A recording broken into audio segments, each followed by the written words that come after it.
Good morning, everybody here in Strasbourg. Welcome those watching us online to the S&D press conference this morning. I hand over to our group president, Iratxe García Perez. Muchas gracias y buenos días. Thank you. Good morning, everybody. Thank you for joining us this morning for this press conference. Obviously,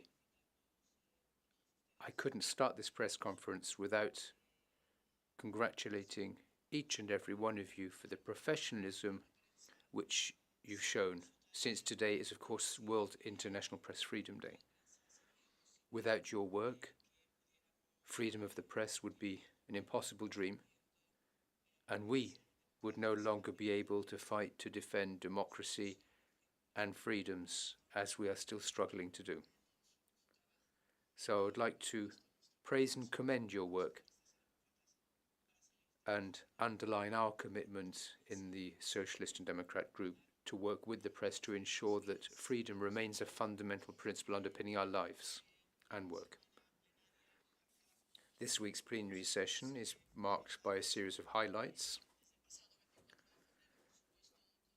Since the 21st of February, the whole of our civilization has been under the shadow of the war in Ukraine. We are living through extraordinary times, and extraordinary times require extraordinary measures and policies. During the last part session, we voted measures where the European Parliament called for Europe to take one further step in applying a raft of sanctions against Russia. As you will all know, the debate is underway. We hope that today or tomorrow, the European Commission will come forward with a new package of sanctions, which will enable us to take a further step forward with the total embargo on oil. So we have to wait and see what the Commission proposal is. But we are confident that it will be moving in the direction that the European Parliament has been calling for when it comes to adopting economic sanctions against the Putin government. And I would also like to take this opportunity to underline my absolute solidarity with Poland and Bulgaria following Russia's decision to turn off their gas supplies. We are aware that the decisions which the European Union is taking will require not only strength and unity, but also solidarity. So we've seen this now with Poland and Bulgaria, but we might see other countries affected by other types of sanctions. They might be even more hard hit. And in those cases, we have to show solidarity. The European Union has to do what it takes to ensure that individual countries are helped by their partners in the European Union, so as to ensure that those who are hardest hit by our decisions will be helped. We have to ensure that we have the capacity to invest public resources. The transition to renewable energy has become ever more urgent since the beginning of this crisis, and this is something we've been repeating since then. The war in Ukraine means we have to face up to our own responsibility, and it's now urgent that the principles, the systems we've been setting up to move towards a green energy transition speed up. We have to step up our efforts to promote renewable energy, and this requires public money and funding so as to reach energy independence. This involves building infrastructure to improve interconnections between countries. And I stress once again, the objectives which we were defending before the war have become even more relevant now. We are putting forward measures in the short, medium and long-term time frame. Some require preparation, others have to be implemented quickly so as to ensure that they can start taking effect. The economic sanctions which we're planning to adopt against Russia will, and nobody can deny this, bring with them consequences, a social and economic crisis within the European Union, and we have to be able to intervene to deal with them. During this week's plenary, we will be having a debate on the economic and social consequences. It's vital that we maintain our suspension of budgetary rules because we need resources to tackle the consequences of this crisis. And these consequences become increasingly visible. We've seen that we have vulnerable families. Certain parts of the population are already finding it very difficult to pay their electricity bills, to fill up their petrol tanks in their cars, or to deal with price rises due to inflation. So we have to talk about all of these problems, and we have to find ways of ensuring that the European Union is in a position to respond adequately. It's simply not acceptable that while energy prices skyrocket, certain energy companies are generating multi-billion euro profits. We're talking about enormous windfalls at the same time. Certain families can no longer cope with paying for their energy bills because of these price rises. So that's something else which we have to work on. We will also be adopting a resolution in plenary regarding the situation of women in Ukraine. I believe that it's very important that we focus on that. We have to talk about the most vulnerable groups. Ukrainian women, both refugees but also Ukrainian women who are still in the country. And the information we're getting suggests that they are victims of rape, other types of war crime, and there are also women who have been trafficked by human traffickers. So we will be adopting a resolution on that. I would also like to tell you that since the last mission, we had a mission to Romania and Moldova. And during that trip, we had the opportunity to see with our own eyes the way in which the situation along the borders is being managed. The principle of solidarity, which we uphold, is essential both in Romania and in Moldova. And we had the opportunity of meeting the government there, and we were able to see the excellent cooperation between the police, local and regional authorities, NGOs, all the different actors who are working on the border. And in that backdrop, I think it's important that we praise the work of the Romanian government and the people of Romania as a whole. And that's something I will certainly be flagging up. Romania is showing the best side of Europe. At the same time, Romania has asked to be part of the Schengen area, and it's faced with a closed door. Romania has fulfilled all the criteria set out by the European Commission.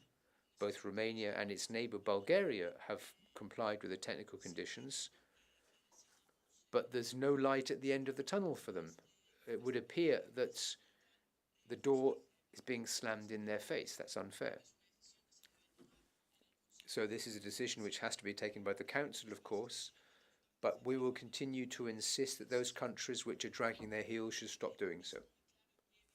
It's now become abundantly clear to everybody that a European country which is doing what Romania is doing, upholding the true values of Europe, in particular solidarity, should not be allowed to be a full member of the different structures of the EU. So before we move on to questions, I'd like to touch up on the question of the Conference on the Future of Europe. As you know, this weekend we'll be having the last plenary session of the Conference on the Future of Europe. It's been very complex.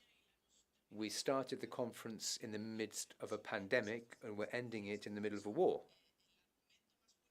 And that coincidence might actually provide us, I think, one of the strongest arguments so that we can convince citizens why we need more and a better Europe, a more agile Europe, which is better able to respond to emerging problems, a more social Europe, which will ensure that it sees its citizens as people with faces, with minimum wages, unemployment insurance, the child guarantee or youth guarantee instrument, the social rights pillar of the European Union has to be strengthened. There are also other questions, the fight against climate change, the need for a common migration policy.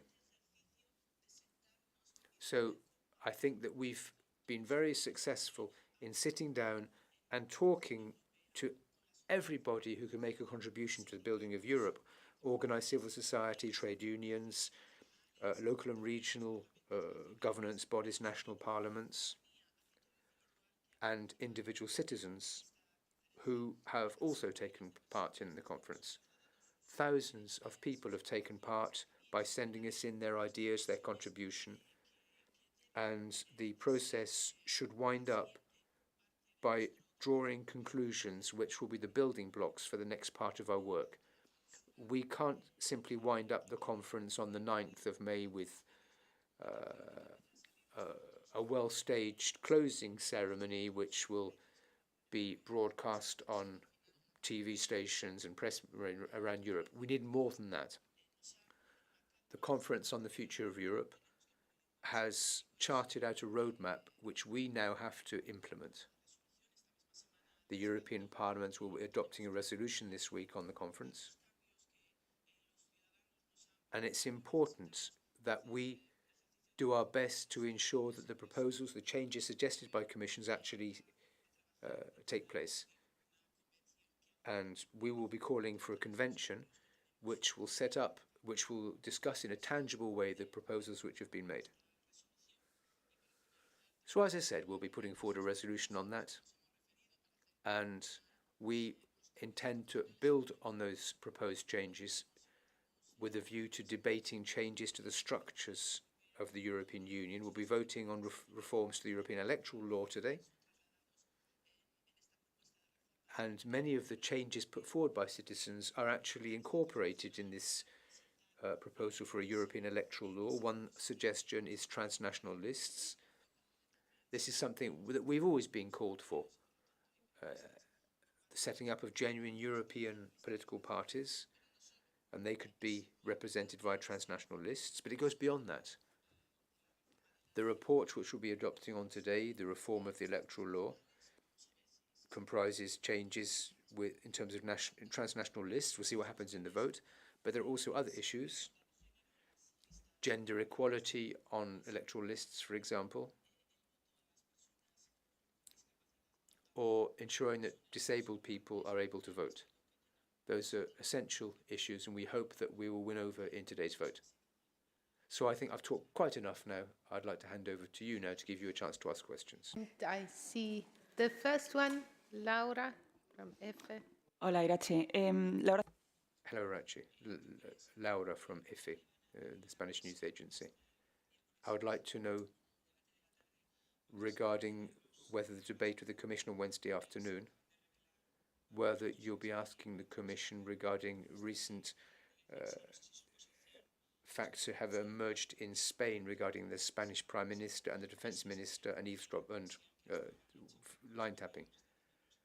I would like to know whether the Commission thinks that member states should be investigating this spying.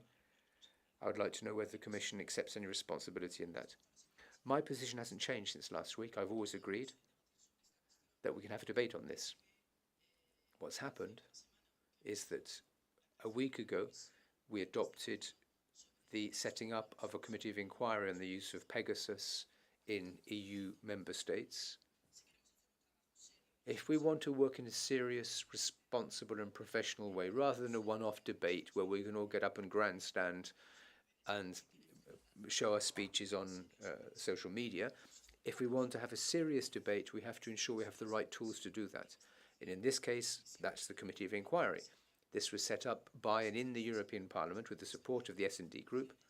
The fact is, we've received information regarding the use of the Pegasus software in various different member states in the European Union. This information has emerged thanks to the work done by investigative journalists, and we have to deal with this in a professional and serious way via a committee of inquiry. Moreover, we've been able to check a lot of the news which have been published in the media, and things are evolving as the days go by. We've heard about the case involving members of the Spanish government who were also subject to spying using Pegasus. Who knows, perhaps in a few days or a few weeks, the number of people and governments affected won't have further grown. So for me, it's essential that we demonstrate absolute transparency. We have to do our work in a responsible and professional way. We have to ensure that we can generate cooperation between the different authorities regarding the way in which the judiciary in different countries are dealing with Pegasus, and that's what we in the S&D group intend to do. And we think that the European Commission, or if the European Commission feels it could do a task in coordinating this work, we will of course support that. Room? I think. Then I would like to say thank you to Iratxe and thank you to you all. There's a question over here. Can you please introduce yourself? Okay. Khalid Hamid Farouqi from Daily News and Geo Television News. I'm based in Brussels. I would like to know your position on a trade between India and Russia, which is now taking place in ruble and exchange rate mechanism of rupees. And then Americans already asked for India to stop trade with Russia, otherwise face sanction. What is the position of European Union and regarding particularly of your group? Hemos planteado en muchas. We've repeatedly said in the past that the European Union's position should primarily be to defend EU action. So what we can do is to guarantee that the rules which the EU has adopted be complied with by EU member states. And that involves our conditions of not using the ruble. As to what third countries do, we could, of course, ask third countries to cooperate with our endeavour to isolate the Russian government so as to bring this criminal war to an end. I think we could do that. And I think we should be doing that via diplomatic channels. We should be working with non-EU countries, asking them to cooperate with us and to move in the same direction. That goes without saying. Addition to that, what is happening now is European Union, like US, urging member state to provide extensively weapon to Ukraine. And there is, parallel to that, there is no negotiation format have been initiated. There is no conversation is going on. Also, Turkish Istanbul dialogue and process also coming into halt. So it means that war will go on. You will supply the weapon, and it will basically like a kerosene oil putting on fire. Is there any mechanism being discussed to start negotiation on any level? Insisto que esa es una parte. I would stress once again that this is something which the European diplomatic services must be doing, and they are. So we have to continue negotiating so as to try to prevent the situation further deteriorating. So we're working in that direction. And I'm talking as chairperson of the S&D group. And when it comes to what the European Commission is doing, you'd have to ask them. Have all a good week. Thank you. Merci. Thank you.